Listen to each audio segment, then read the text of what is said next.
Hello and welcome to Hard Talk India.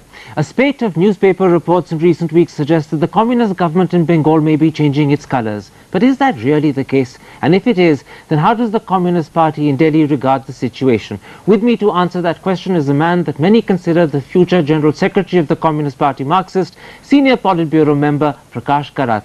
Mr. Karat, in the last 2.5 years since the state elections in Bengal in 2001, your government seems to be reversing most of the left's traditional policies. Is that deliberate or is that happening behind your back?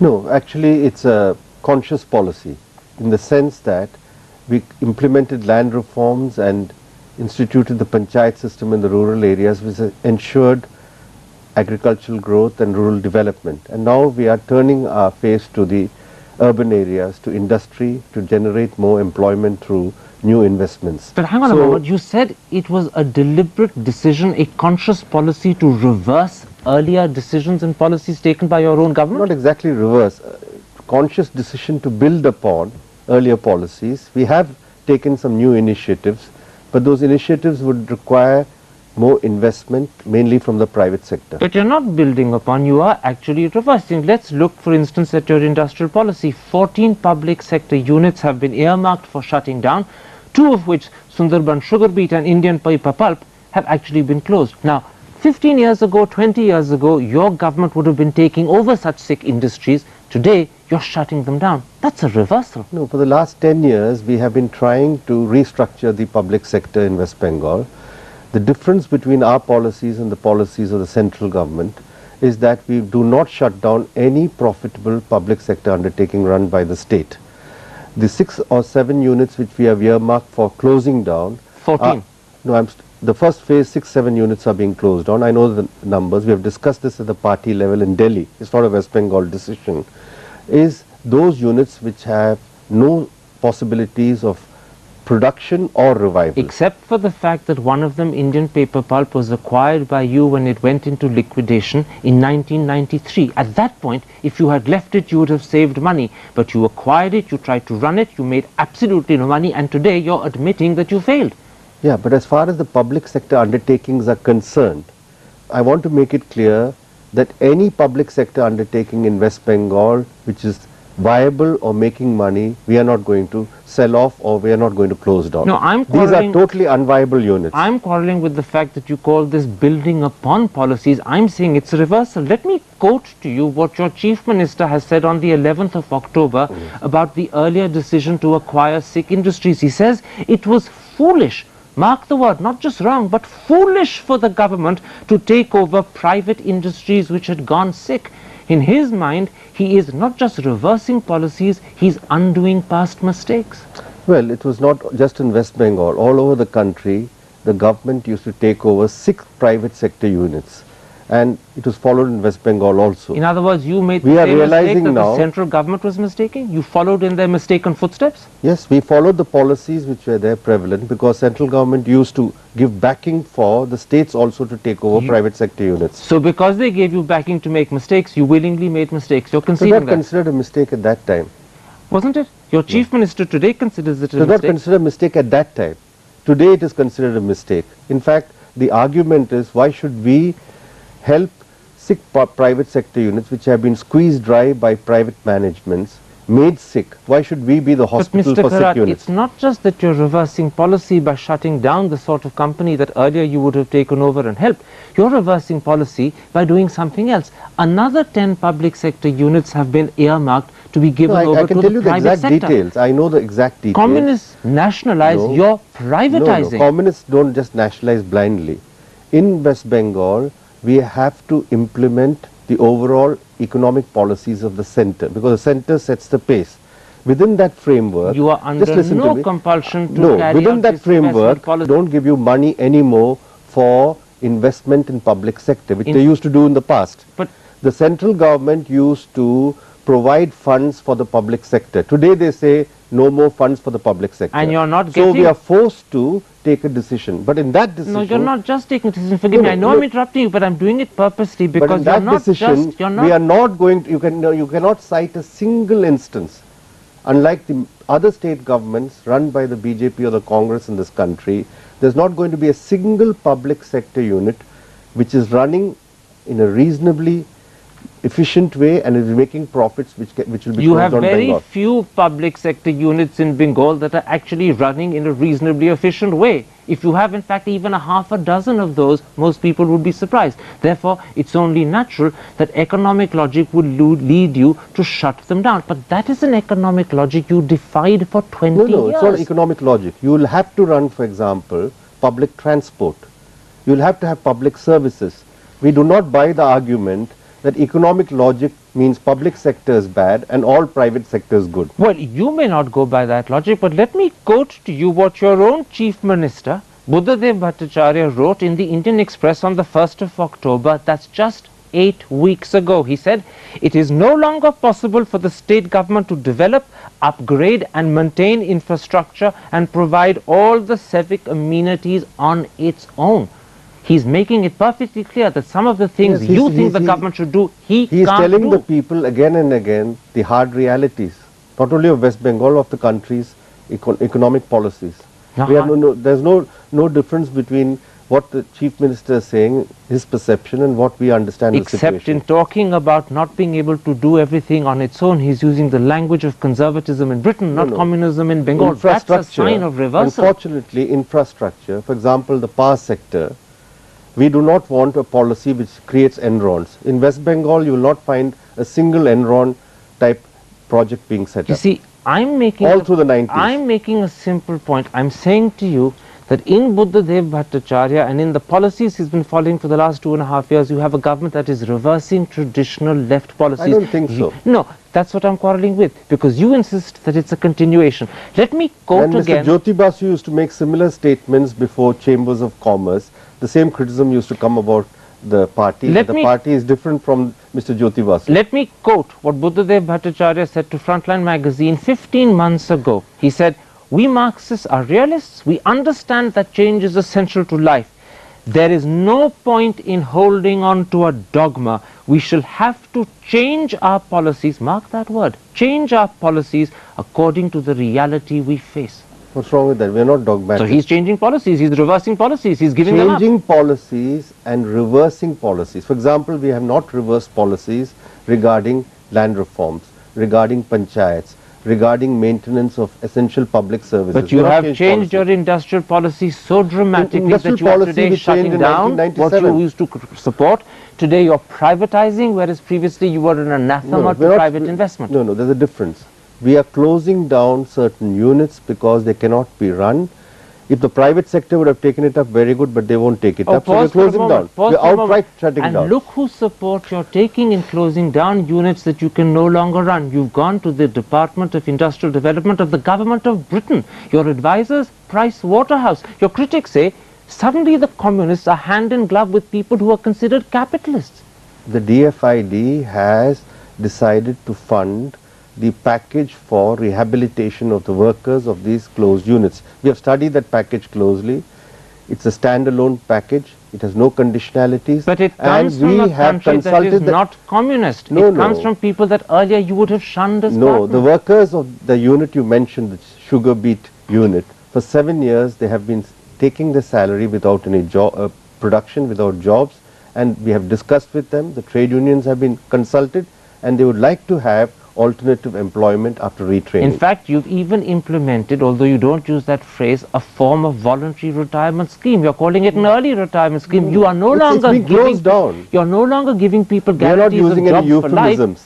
You're We are- now paying them to leave their We are jobs. going to, this is going to be the best compensation package.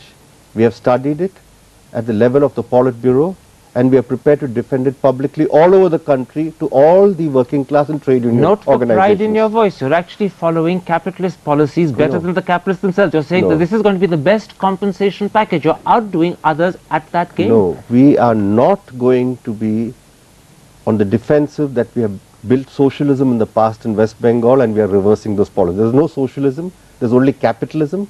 There's a lot of bad capitalism in West Bengal. We hope to wind up some of that and bring in some healthy capitalism. I can't believe what I'm hearing. You are hoping to bring in healthy capitalism. Yes. A communist party is going to bring in capitalism. You now accept that.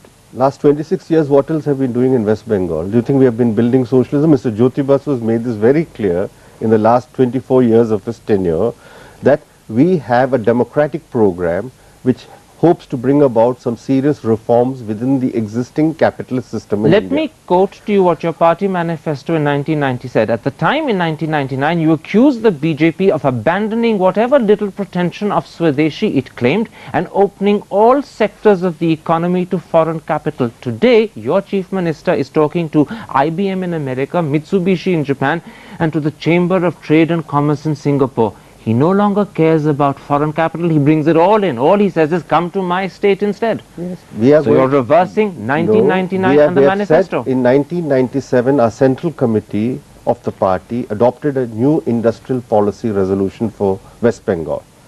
And Mr. Bhattacharya is precisely implementing that you set your priorities in West Bengal. West Bengal is today not industrializing purely by foreign capital, but we definitely lack foreign capital in those sectors where we don't have the knowledge or the technology. Mr. Karat, a moment ago I quoted to you what Basudev Bhattacharya had written, Buddhadev Bhattacharya had written himself in October in the Indian Express, where he said that the state can't do everything. Let me now tell you what his new call is. He's calling for a public-private partnership to develop infrastructure, to develop roads and bridges, to develop housing, water, even to clear up garbage. In other words, he's expanding the role of private enterprise whilst shrinking the role of the communist government. Because in a state government in India, with the policies pursued by the centre, no state government can implement totally alternative economic policies. This we realize not now. Mr. Buddhadev Bhattacharya is not bringing in anything new. It was realized in 1977 when we formed the government in West Bengal. For 20 years before he became chief minister, your image in the country, particularly amongst investment houses and industrialists, was that you were defiant to change, that you did not want investment, that you weren't concerned about industrial growth. All of that has now been given up, and you say it's not a reversal? No, I don't think so. You don't think so? No, So I there's a think bit of that doubt. what we have achieved in West Bengal in terms of agricultural growth, in terms of land reforms, in terms of expansion of education, all this is not due to blind pursuit of capitalist policies. You know, you say this, but listen to Buddhadev Bhattacharya. No, If you ask him what are you doing, he says, I think that I you are am quoting from the correcting. economic newspapers whenever he addresses forums like the Confederation No, of Indian I'm Industry. quoting. I think that you are... So he says selective things in economic forums to Indian industry that he thinks he wants them When to he hear. talks about inviting foreign Are you capital, saying he obviously has do it there. Are you But saying he's he talking has about other two things voices? also. He has one thing to say to industry and something else to He say has to his many own party. voices. He is talking to the peasantry, he's talking to the employees, he's talking to the students, he's talking to different people. Then let me- So all the quotations you've given me is at the forums of business and chambers of commerce. Then let me quote to you again from what he says to newspapers. Asked what he was doing, he said, I am correcting the mistakes of the past. Asked what are those mistakes, he said, and I quote, the mistake was discouraging the private sector with the wrong idea that the government will construct, the government will run industries, the government will do everything. Now we are changing, reversing The government cannot that. do everything. Now we are changing, reversing that. If we thought the government could do everything... You did. You tried for we 20 tried. years. No, not 20 years. I'm talking about an outlook which is not confined to West Bengal. It is an outlook which is not confined to the Marxists or the communists. It was an outlook which is shared in this country by large sections of people that the government can do everything. And the government has to do certain So things. you were victims and of we are the not same- going to accept. You were victims of the same We grand are not folly and going the to same malaise that accept any affected Indian neoliberal politics. policies. You mentioned Britain. Britain is run by a government, a Labour government. The government in Britain can implement policies. The West Bengal government has no such powers. It's only the central You government know, in the India. biggest element of change and reversal, it's not the change of policy. It's the personality of your chief minister. Look at him for a moment at his thinking. When he's asked about what has changed in Calcutta, what does he identify? He says world-class hotels, fancy shopping centers, big, large, spanking commercial establishments. That's not the language of a communist. That's the language of a I think social any democrat. Chinese Communist Party leader would use the same language. He's talking about urban development. He's talking about growth in the urban areas which has not been possible. We had our priorities in the rural areas and now we are turning our face to the urban In areas. which case, how do you account for the fact that on measures to handle terrorism and measures to handle crime, His views are a lot closer to those of Mr. Advani than they are to his own party. After all, when you were opposing the centre's attempt to pass POTA in Delhi, he was proposing something equally stringent called POCA in Bengal. No, we have studied that bill in West Bengal. It has nothing common with POTA. There was no preventive detention. None of the stringent provisions in POTA were there. You stopped him tabling that bill because you were embarrassed by the comparison We to didn't POTA. want an ordinance. That is all. We said take it to the assembly so that we will not be charged of smuggling in any measure by passing legislation. And have you forgotten Mr. Bhattacharya's It has to be an views? ordinance. Have you forgotten Mr. Bhattacharya's views about madrasas? He has the same distrust and distaste of them as Mr. Advani does. I can tell you that the ordinance or the bill you talked about was discussed in our party. It would have gone to the assembly because in the left front other parties did not agree with it. We had to hold it in abeyance. Our party did not stop You it. stomped on the bill because it embarrassed you, because you suddenly became aware that your As far chief as minister terrorism is sounded like concerned, a clone of Mr. Advani on the Much subject of before terrorism. the BJP came to power in Delhi, we have been fighting terrorism in Tripura. Every day we are faced with terrorist attacks. We have been facing terrorism, but we do not share the definition of terrorism of the BJP government. What about the views that Mr. Bhattacharya holds about madrasas? He has the same distaste for them and the same distrust of them Sorry, as Mr. Advani. it's a completely distorted report because Is it? in West Is it? Bengal, Because yes, then why there does is a your madrasa agriculture board. minister, he has why been- does your agriculture minister Kamal Guha call Buddhadev Bhattacharya a disciple of Mr. Advani? No, because there is a state madrasa board. We have been asking all madrasas to register themselves with the state board so that the syllabi in the madrasas can be modernized. If it's as simple and easy as that, then why does your agriculture minister Kamal Guha call his own chief Mr. minister Kamal a Guha has a disciple of whole Advani? range of criticisms about the CPIM's policies. He belongs to another party, so he's free to air those criticisms. When was the last time that a communist wrote letters to a BJP minister congratulating him? Because that's exactly what Buddhadev Bhattacharya did to I'm afraid there Arun is a Jaitley thing after called Cancun. we had good relations, bad relations with the central government, whether they were in the Congress or the BJP. I don't think that should come into the picture. Jyoti Basu never wrote letters to anyone congratulating them, yet Buddhadev Bhattacharya has been doing that. A number of frequently. letters to Mrs. Gandhi were written. That was almost 19 years ago. Well, that's when Jyoti Basu was also the chief Except that minister. Buddhadev Bhattacharya is writing letters to the BJP, a party that you consider an anathema. That's the sort of So reversal writing of letters change to I'm talking BJP, about. there are policy matters on which we will work with the centre if we are in agreement with that. If we are not in agreement with that, the state government will take it up with the central So government. your bottom line is that this is not a reversal, this is a continuation. Even if to everyone else it looks like a huge U-turn, you're saying this U-turn is simply part of the road. Because West Bengal has a long border with Bangladesh. It's an international border. If you do not work with the Home Ministry in tackling the problems on that border, I don't think how the West Bengal government can fulfill its responsibilities. So when people turn around and say that your government has reversed everything that the left traditionally stood for, you're simply saying that's bunkum. It's not a question of bunkum. We have changed certain policies. We have reviewed certain policies, but we have not given up or reversed some of our basic orientation in West Bengal. All right, let's live with the euphemism you've changed and that you've reviewed. Okay. Let's not insist that you've done anything that's a reversal, because that's obviously embarrassing for you to accept. Let's switch instead to the situation that you face at the centre.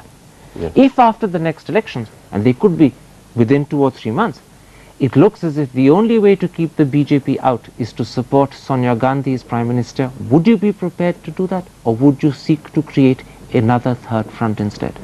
Well, I think first we have to decide our election tactics for the Lok Sabha elections. We have not done that yet. We don't think elections are coming in 2 months' time. Far from it. And You're not worried about a February-March election? No, I don't think so. I think there will be these 4 assembly elections, then there will be the Andhra Pradesh assembly elections, and I don't think the BJP will go in for an early election. But apart from that, we have decided that we'll wait for the results of these 4 assembly elections before we decide on our election tactics for the Lok Sabha. Which way is the ball bouncing? Towards supporting a Sonia-led government or towards another third Let front? me put it this way.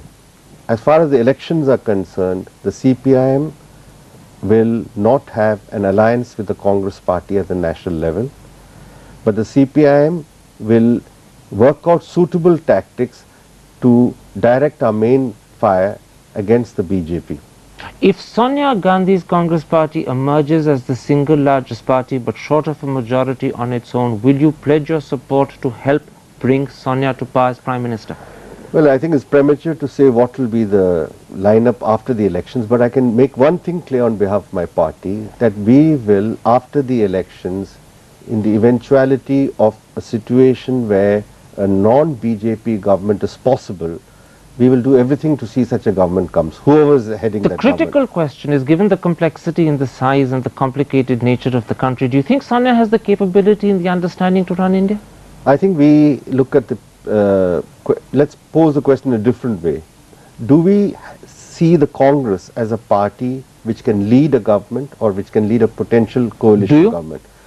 Here we have a number of reservations about the Congress as a party and its policies. But if there is a situation where a non-BJP government is possible only with the Congress playing an important role in it, I do not think we shall stand in the way or see it as an obstacle. When you say it as an obstacle, will you see Sonia, the party? What about Sonia as Prime Minister of that That's government? not relevant for us in our understanding. So you have no problem with Sonia. I'm not talking about Sonia as a person of foreign origin, but Sonia as a person who has no experience. We have problems with the policies pursued by the Congress party with Sonia Gandhi as the president. Let me put it that way. At the moment, it looks as if one of the major problems that Congress is going to face is the possible split in its party in Kerala. If that happens and Karuna Karan manages to take away something like 30 or 34 people, will you support Karuna Karan to form an alternative government? Firstly, the split in the Congress is taking place because of the inner struggle within that party. The CPIM and the opposition have played no role in this division within the Congress party. But since a division is taking place, it is public knowledge. Openly in the streets, rival factions of the Congress are mobilizing people. We'll soon have to take a position, and we have discussed the matter recently and decided that in the case of a split, and if Mr. Karunakaran goes ahead with a formation of another political group or combination, the LDF, the Left Democratic Front, of which the CPIM is a part, will extend support to that combination, and provided there is some important policy pronouncements or positions announced by this combination. In addition to important policy pronouncements, is the position of the Muslim League a sticking point for you? It's the second largest party in the present Congress coalition, and the Muslim League is a party we cannot support in government. So in other words, if Karuna Karan involves the Muslim League in any government he were to form, you then won't support that government? I think we have made that public in Kerala already. Would you be part of the government if the Muslim League were not? No, we shall support any combination which agrees or which will set out certain important policy statements from outside. From outside? Yes. So in other words, you will support from the outside a 34-person MLA government? Well, if it has a majority, if the 40 MLAs that we have plus the rest which will come out of the Congress constitute a majority, then there is a possibility of a viable government. We and what about the damage this will do to opposition unity as a whole? Does that not worry you? No, there is no front or alliance between all the opposition parties. Not in Kerala, but you're fracturing the level. Congress image nationally at a time when you say that you're committed to removing the BJP government. This is contradictory to that aim. No, I think that in the whole course of Indian politics, we have seen that most of the allies that the left have had have come out of the Congress. They've broken away from the Congress. You have no qualms about the fact that at a moment when Congress could be positioning itself to win the next elections, if it wins or does well in the coming 4 assembly seats, that will be undermining that positioning. I think the important thing to note is in Kerala, our support to an alternative government will not help the BJP in any way in Kerala. So in other words, you're saying it's cost-free? No, it is that the CPIM is the strongest force against the BJP in Kerala. And whatever we do in Kerala will not be helpful to the BJP. You're saying that you don't mind undermining the Congress in Kerala because it won't help the BJP? Nobody has undermined the Congress in Kerala except themselves. And that's your final position? You're happy to dance on their grave if it suits you, even if in the end that damages opposition unity nationally? There's going to be another secular combination emerging which we will extend support to. But this could be the death knell of any hope of replacing the BJP at the centre in 2004? I don't think so. I think that's an exaggeration because in West Bengal we have been fighting the Congress. The Congress went with the Trinamool Congress, Mamata Banerjee. In Tripura, they recently allied with another extremist party, tried to defeat us. So the battle or the struggle against the Congress policies will go on, but we'll cooperate with the Congress on certain issues. Prakash Karat, a pleasure having you on the program. Thank you. Thank you.